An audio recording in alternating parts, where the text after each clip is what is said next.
Breaking news చూస్తున్నాం. తెలంగాణలో ఎన్నికల కోడ్ వచ్చాక రాష్ట్ర వ్యాప్తంగా పోలీసులు ముమ్మర తనిఖీలు చేపట్టారు. ఇక కోడ్ అమల్లోకి వచ్చిన 3 రోజుల్లోనే కోట్లకు పైగా నోట్ల కట్టలను స్వాధీనం చేసుకున్నారు. ఈ నెల 9 నుంచి రాష్ట్రంలో ఎన్నికల కోడ్ అమల్లోకి వచ్చింది. నాటి నుంచి రాష్ట్ర వ్యాప్తంగా ఎక్కడికక్కడే చెక్ పోస్టులు ఏర్పాటు చేసి అక్రమ నగదు, బంగారం, మద్యం ఇతరాలను సీజ్ చేయడం ప్రారంభించారు పోలీసులు. ఇప్పటి వరకు మొత్తం 58.96 కోట్ల నగదును ఎన్నికల కమిషన్ సీజ్ చేసింది.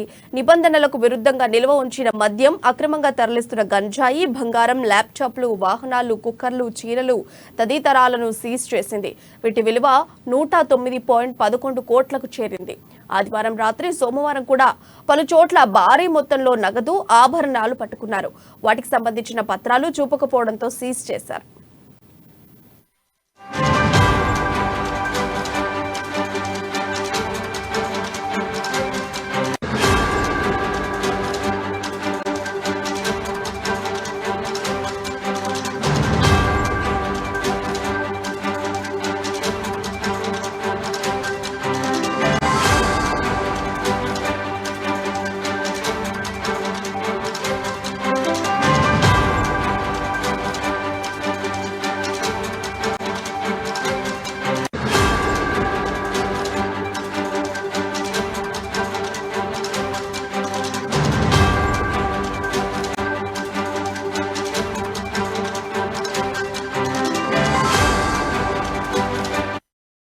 మూడు రోజుల్లో తెలంగాణ వ్యాప్తంగా 20,43,38,375 రూపాయల నగదును స్వాధీనం చేసుకున్నట్లు పోలీసులు చెబుతున్నారు. ఇక అక్రమ సరఫరాల ద్వారా 86 లక్షల విలువైన మద్యం, 89 లక్షల రూపాయల విలువైన డ్రగ్స్, 14 కోట్ల విలువైన బంగారం, వెండి, వజ్రాలను సైతం స్వాధీనం చేసుకున్నట్లు వెల్లడించారు. వీటితో పాటు 22 లక్షల విలువైన ఉచితాల అయిన ల్యాప్టాప్లు, వాహనాలు, కుక్కర్లు, చీరలు, క్రీడా సామాగ్రిని స్వాధీనం చేసుకున్నట్లు పోలీసులు వివరించారు. ఇక ఇదే అంశంపై మరింత సమాచారం మా ఇన్పుట్ ఎడిటర్ శ్రీనివాస్ లైవ్ ద్వారా అందిస్తారు. శ్రీనివాస్, చెప్పండి. రైట్ ప్రియా, మనం చూస్తున్నాం కదా, ఎప్పుడైతే ఎన్నికల కోడ్ అమల్లోకి వచ్చిందో అప్పటి నుంచి కూడా నిన్నటి వరకు, ఈరోజు ఉదయం వరకు కూడా కొన్ని లక్షల అంటే కోట్ల కొద్దీ, కట్టల కొద్దీ నగదును, అదేవిధంగా కిలోల కొద్దీ బంగారాన్ని, కిలోల కొద్దీ వెండిని, అదేవిధంగా మనం చూసుకుంటే కనుక కార్టూన్ల కొద్దీ మద్యాన్ని, ఇక ఉచిత బహుమతులు అయితే లెక్క చెప్పనే ఎక్కర్లేదు. ఒకసారి మనం చూసుకుంటే కనుక రాష్ట్ర వ్యాప్తంగా ఈరోజు ఉదయం వరకు మన దగ్గర ఉన్న సమాచారం ప్రకారము 60 కోట్ల పైచిలకు నగదును సీజ్ చేయడం జరిగింది. దాదాపు 150 కిలోల వరకు కూడా బంగారాన్ని, అదేవిధంగా దాదాపు 400 కేజీల వరకు కూడా వెండిని సీజ్ చేయడం జరిగింది. ఎప్పుడైతే ఎన్నికల కోడ్ అమల్లోకి వచ్చిందో, అమల్లోకి వచ్చిన మొదటి రోజు రాత్రే దాదాపు 7 కిలోల బంగారాన్ని, 250 కిలోల వెండిని కూడా పట్టుకున్నారు. ఆ తర్వాత రోజే బంజారాహిల్స్ పోలీస్ స్టేషన్ పరిధిలో చూస్తే కనుక 3 కోట్ల పైచిలకు నగదును పట్టుకోవడం జరిగింది. మొత్తంగా చూసుకుంటే కనుక రాష్ట్ర వ్యాప్తంగా కూడా ప్రతిరోజు కట్టల కొద్దీ నగదు పట్టుకుంటున్నారు. అదేవిధంగా కిలోల కొద్దీ వెండిని, బంగారాన్ని కూడా పట్టుకుంటున్నారు. చాలా మటుకు ఇక్కడ ఎక్కడా కూడా మనకి లెక్క కనిపించడం లేదు. ఎన్నికల కమిషన్ చెప్పింది ఒకటే, ఎప్పుడైతే ఎన్నికల కోడ్ అమల్లోకి వస్తుందో ఆ రోజు నుంచి కూడా ప్రతి పైసా కూడా కౌంట్లోకి వస్తుంది. ఎవరన్నా సరే 50,000కు మించి తీసుకువెళ్తే కనుక సరైన పత్రాలు దగ్గర ఉండాలి. అంత అవి లేకపోతే కనుక ఖచ్చితంగా ఆ అమౌంట్, ఆ నగదును కానీ లేకపోతే వాళ్ళు తీసుకెళ్తున్న వస్తువులను కానీ సీజ్ చేయాలని చెప్పేసి కూడా ఎన్నికల కమిషన్ అధికారులను ఆదేశించింది. ఈ నేపథ్యంలోనే మొత్తం రాష్ట్ర వ్యాప్తంగా కూడా డీజీపీ అలర్ట్ కావడం జరిగింది. ఎన్నికల కూడా అమలైన క్షణం నుంచే కూడా రాష్ట్ర వ్యాప్తంగా మనం చూసుకుంటే కనుక రాష్ట్రానికి సంబంధించిన బార్డర్స్ ఏవైతున్నాయో, ఛత్తీస్గఢ్ కావచ్చు, మహారాష్ట్ర కావచ్చు, కర్ణాటక కావచ్చు, తెలంగాణ, ఆంధ్రప్రదేశ్ కావచ్చు, లేకపోతే ఒడిశా కావచ్చు, ఈ బార్డర్లన్నీ కూడా అలర్ట్ అయ్యాయి. అదేవిధంగా అంతర్జిల్లా బార్డర్స్ ఏవైతున్నాయో వాటిని కూడా అలర్ట్ చేయడం జరిగింది. దాదాపుగా తెలంగాణ లోపల 80 నుంచి 85 చెక్ పోస్టులు ఏర్పాటు చేయడం జరిగింది. అదేవిధంగా అంతర్రాష్ట్ర చెక్ పోస్టులు కూడా ఎక్కడికక్కడ ఏర్పాటు చేయడం జరిగింది.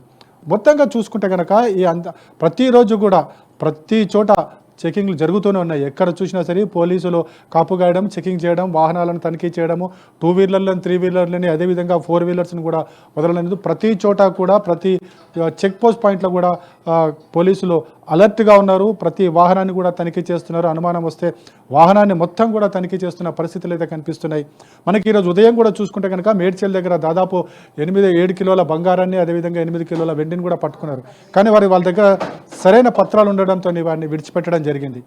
అయితే మొత్తానికి చూసుకుంటే కనుక సరైన పత్రాలు లేకపోతే మాత్రం ఖచ్చితంగా ఏదైతే అమౌంట్ కావచ్చు, బంగారం కావచ్చు, ఇతరత్ర వస్తువులు కావచ్చు ఏవైతే పట్టుబడతాయో అది కూడా 50,000 పైచీలకు వాల్యూ ఉన్న వస్తువులు అవన్నీ కూడా పోలీస్ శాఖ సీజ్ చేస్తుంది. సీజ్ చేసి తక్షణమే దాన్ని ఇన్కమ్ ట్యాక్స్ అధికారులకు, సంబంధిత అధికారులకు సమాచారం చేరవేస్తుంది. మరోవైపు చూసుకుంటే కనుక మొత్తం ఈ ఎన్నికలను దృష్టిలో పెట్టుకుని హవాలా ట్రాన్సాక్షన్స్ చాలా ఎక్కువగా జరుగుతున్నాయని చెప్పేసి కూడా పోలీసులు చెబుతున్నారు. ఏదైతే మనం చూసుకుంటాం 3 కోట్ల గతంలో ఏదైతే రెండో రోజు పట్టుబడ్డ 3 కోట్ల నగదుకు సంబంధించి కూడా అది హవాలా రాకెట్ ద్వారానే ఉంది. అది ఆ అమౌంట్ ఎవరికి ఎక్కడిది అనేది కూడా తెలియని పరిస్థితి. అదేవిధంగా మనము మొన్న ఈ మధ్యనే బెంగళూరులో అక్కడ సీజ్ చేయడం జరిగింది. దాదాపు 42 కోట్లను సీజ్ చేశారు. 8 కోట్లు తెలంగాణకి తరలిపోయాయని చెప్పేసి కూడా పోలీసులు అప్పుడు అనుమానం వ్యక్తం చేసిన పరిస్థితి. అదేవిధంగా హవాలా ట్రాన్సాక్షన్స్ చాలా ఎక్కువగా జరుగుతుంది. మన హవాలా ట్రాన్సాక్షన్స్లో మనం ఏ విధంగా జరుగుతుందని పోలీసులు ప్రతిరోజు కూడా క్షుణ్ణంగా పరిశీలిస్తున్నారు. ఎవరి ద్వారా ఇవి జరుగుతున్నాయన్న అనుమానాలు వచ్చిన ప్రతి ఒక్కరిని కూడా అరెస్ట్ చేస్తున్న పరిస్థితి మనకు కనిపిస్తుంది.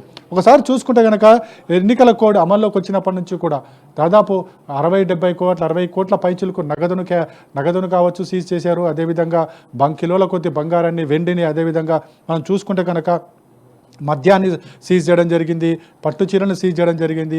అదేవిధంగా ఇతర ఏవైతే ఫ్రీబీస్ అంటామో ఓటర్లను ప్రలోభపరిచేందుకు ఏవైతే బహుమతులు ఇస్తారో వాటన్నింటినీ కూడా సీజ్ చేస్తున్నారు. ప్రతిరోజు కూడా సీజ్ చేస్తూనే ఉన్నారు. అయితే వీటిలో ఒకసారి చూసుకుంటే కనుక సోమవారం అంటే నిన్న 16 కేజీల బంగారాన్ని, అదేవిధంగా 23 కిలోల వెండిని కూడా నిన్నటికి సీజ్ చేయడం జరిగింది. ఇది అదేవిధంగా ఆల్విన్ కాలనీలో చూసుకుంటే కనుక 14 లక్షల నగదును సీజ్ చేయడం జరిగింది. నిన్న రాత్రే మనకు చూసుకుంటే కనుక ముషీరాబాద్ పరిధిలో 2 కోట్ల రూపాయల నగదును సీజ్ చేయడం జరిగింది. అదేవిధంగా నల్గొండలో 3 కోట్ల రూపాయల నగదును, అదేవిధంగా కొన్ని బహుమతులను కూడా సీజ్ చేయడం జరిగింది. అవి చీరలు కూడా సీజ్ చేయడం జరిగింది. అది బీజేపీ నాయకుల ఇళ్లలో ఉంటే దాన్ని సీజ్ చేసినట్టు కూడా పోలీసులు చెప్తున్నారు. మొత్తానికి చూసుకుంటే కనుక రాష్ట్ర వ్యాప్తంగా కూడా పోలీసులు అలర్ట్ ఉన్నారు. ఎందుకంటే మనం చూసాం ఇటీవల పోలీసులకు సంబంధించి ఎన్నికల కమిషన్ చాలా సీరియస్గా యాక్షన్ తీసుకోవడం జరిగింది. జిల్లా ఎస్పీలను మార్చడం జరిగింది, కమిషనర్లను మార్చడం జరిగింది. సో ఈ నేపథ్యంలోనే పోలీసులు కూడా నిత్యం అలర్ట్గా ఉన్నారు. ఎక్కడ ఏ చెక్ పోస్ట్ పాయింట్ దగ్గర కూడా అప్రమత్తత లేని పోలీస్ అధికారుల మీద చర్యలు తీసుకుంటున్నారు. పోలీసులు విధిలో కరెక్ట్గా లేకపోతే వారి మీద కూడా డీజీపీ యాక్షన్స్ తీసుకుంటున్న పరిస్థితి కూడా కనిపిస్తుంది. సో మొత్తానికి చూసుకుంటే కనుక హవాలా ద్వారా కావచ్చు, లేకుంటే పత్రాలు లేకుండా కావచ్చు, లేకుంటే ఇతరత్ర మార్గాల ద్వారా ఎక్కడ వీలైతే అక్కడ నగదును తరలించేందుకు, బంగారాన్ని తరలించేందుకు ఏర్పాట్లు చేస్తున్నారు. అయితే కొన్ని చోట్లయితే ఇవి బంగారానికి సంబంధించి చూసుకుంటే కనుక అవి కొన్ని జ్యువెలరీ షాపుల వాళ్ళు కూడా ఈ ట్రాన్సాక్షన్స్ రెగ్యులర్గా చేస్తుంటారు. కానీ ఎన్నికల సీజన్ కాబట్టి ఖచ్చితంగా సరైన పత్రాలు ఉండాల్సిందే అని చెప్పేసి కూడా పోలీసులు స్పష్టం చేస్తున్నారు. 50,000కు మించి ఎవరైనా పైసలు తీసుకువెళ్తే, నగదును తీసుకెళ్తే కనుక ఖచ్చితంగా దానికి సంబంధించిన పత్రాలు ఉండాల్సిందే. ఆసుపత్రికి వెళ్ళే వాళ్ళకి ఆసుపత్రి రసీదులు కావచ్చు, లేకుంటే ఇతర వ్యాపారాలకు వెళ్ళే వాళ్ళైతే దానికి సంబంధించిన రసీదులు కావచ్చు, ఖచ్చితంగా తమ వెంట పెట్టుకుంటే అవి కరెక్ట్ అయినా అయితే వాటిని వదిలేస్తాము, లేకపోతే కనుక ఖచ్చితంగా సీజ్ చేస్తామని చెప్పేసి మనకి పోలీసులు చెప్తున్నారు. ప్రియా. రైట్ శ్రీనివాస్, అయితే ఇప్పుడు ఎలక్షన్ స్టార్ట్ అయినప్పటి నుంచి హీట్ అనేది దారుణంగా స్టార్ట్ అవుతూ వచ్చింది. దాని తర్వాత ఇప్పుడు ఈ నెల 9 నుంచి కోడ్ అమల్లోకి వచ్చినప్పటి నుంచి మరింత హీట్ ఎక్కువ అయిపోయింది. అండ్ ఇలాంటి టైంలో కోడ్ అమల్లో వచ్చిన తర్వాత ఇలాంటి సీజ్లు అనేటివి జరుగుతూ వచ్చాయి. అంటే పోలీసులు పట్టుకున్న తర్వాత ఇది పలానా నాయకులది అని ఎవరైనా చెప్పున్నారా? అంటే ఇప్పటివరకు కూడా ఖచ్చితంగా ఉండదు. ఎందుకంటే ఏ పార్టీ కూడా డైరెక్ట్గా ఇన్వాల్వ్మెంట్ ఉండదు. ఎందుకంటే వాళ్ళకున్న అనుచరులు కావచ్చు, మనుషులు కావచ్చు, వాళ్ళ ద్వారా ఈ ట్రాన్సాక్షన్స్ అన్ని జరుగుతుంటాయి.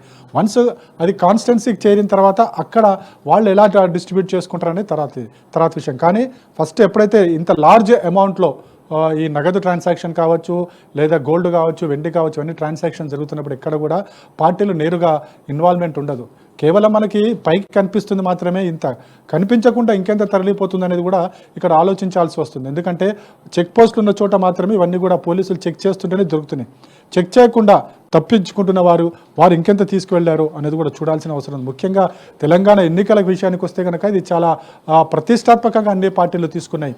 ఎందుకంటే అధికారంలోకి రావాలని అధికార పార్టీ మరోసారి హ్యాట్రిక్ కొట్టాలని, లేదు కాంగ్రెస్ పార్టీ పూర్వవైభవం కోసం తాము అధికారంలోకి వచ్చేందుకు వాళ్ళు, అదేవిధంగా బీఆర్ఎస్ పార్టీ జెండా ఎగరవేయాలని చెప్పేసి చూసుకుంటే కనుక తెలంగాణ ఎన్నికలు అటు జాతీయ పార్టీకి సంబంధించి బీజేపీ కాంగ్రెస్లు కావచ్చు, లోకల్ పార్టీకి సంబంధించి బీఆర్ఎస్ కావచ్చు, చాలా సీరియస్గా ప్రతిష్టాత్మకంగా తీసుకున్న నేపథ్యంలో ఈ ఎన్నికలలో ప్రతి అభ్యర్థి కూడా తమ గెలుపు కోసము నానా రకాల దారులు వెళ్తున్నారు. అందులో భాగంగానే ఈ ఉచితాలు కూడా అందులో ఖచ్చితంగా ఓటర్లను ప్రలోభ పెట్టేందుకు ఇవన్నీ కూడా రెగ్యులర్గా జరుగుతున్నవే. అయితే పోలీసులకు పట్టుబడేవి కావచ్చు, అధికారులకు పట్టుబడేవి కావచ్చు, కొంత మాత్రమే అవి వాటికి వాళ్ళకి కనిపించకుండా ఇలాంటివి రెగ్యులర్గా జరిగే ప్రాసెస్ అయింది. అయితే మనకి ఎన్నికల సంఘం నిఘాలు ఏర్పాటు చేసింది, డేగకన్నులు ఏర్పాటు చేసింది. ప్రతి అభ్యర్థి వెనుక కూడా ఒక కెమెరా ఏర్పాటు చేయడం జరిగింది. అయినప్పటికీ కూడా ప్రతి చోట కూడా ఈ పంపిణీ అనేది జరుగుతూనే ఉంది. ఎలా జరుగుతుంది అనేది కూడా అందరికీ తెలిసిందే ప్రియా. అయితే శ్రీనివాస్, ఇప్పటి వరకు ఒక 20 కోట్ల నగదును, వజ్రాలను, ఇలా బంగారాన్ని, గంజాయిని, చీరల్ని అన్నిటినీ పట్టుకున్నారు. ఇప్పుడు తదుపరి పోలీసులు దీన్ని ఏం చేయబోతున్నారు? అయితే ఒకటి మనకి ఏంటంటే పోలీసులు చెప్తున్న దాన్ని బట్టి నగదుకు సంబంధించి సరైన డాక్యుమెంట్స్ ఉంటే వదిలేస్తారు, లేదా దాన్ని ఇన్కమ్ ట్యాక్స్ అధికారులకు అప్పగించాల్సిన బాధ్యత ఉంటుంది. అది ఎవరి వద్ద సీజ్ చేశారో దానికి సంబంధించిన వివరాలన్నీ కూడా ఇన్కమ్ ట్యాక్స్ డిపార్ట్మెంట్కి అందిస్తారు. అయితే ఒకవేళ సరైన పత్రాలు లేకపోతే కనుక ఇవన్నీ కూడా అక్రమంగా తరలుతున్న డబ్బు కనుక అయితే ఇన్కమ్ ట్యాక్స్ మరి చర్యలు తీసుకుంటుంది. ఎందుకంటే ఆ నగదును సీజ్ చేస్తుంది, అదేవిధంగా అంత నగదును తీసుకొచ్చిన వ్యక్తి మీద పెనాల్టీ కూడా వేస్తారు, అదేవిధంగా వాళ్ళ మీద యాక్షన్స్ కూడా ఉంటాయి.